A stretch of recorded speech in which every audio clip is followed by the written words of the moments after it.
L'illettrisme, c'est un truc de vieux. Faux. En réalité, des milliers de jeunes sont concernés en France. Aujourd'hui, on démontre des idées reçues sur l'illettrisme chez les jeunes, parce qu'en parler, c'est déjà agir. Être confronté à l'illettrisme, c'est avoir de grandes difficultés à lire, à écrire, à compter ou utiliser le numérique, même dans des situations simples du quotidien. Lire une consigne, remplir un formulaire, envoyer un mail. Attention à ne pas confondre analphabétisme et illettrisme. On parle d'analphabétisme lorsqu'une personne n'a jamais appris à lire ou à écrire, qui n'a jamais été à l'école. Nous allons maintenant voir quelques mythes que l'on entend souvent sur l'illettrisme. Mythe numéro 1. Les jeunes illettrés n'ont jamais été à l'école. Faux. Tous les jeunes concernés ont été scolarisés en France, parfois jusqu'au collège, voire plus.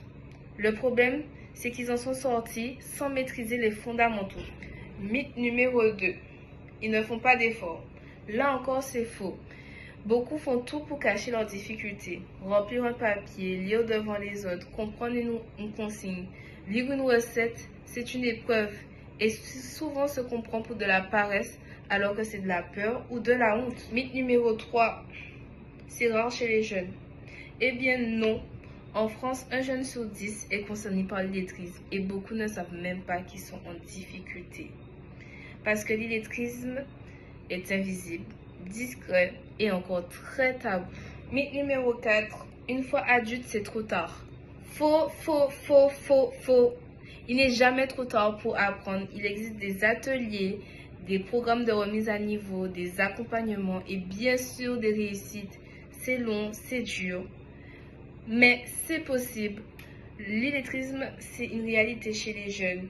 Comprendre la notion et avoir un autre regard dessus, c'est déjà un premier pas.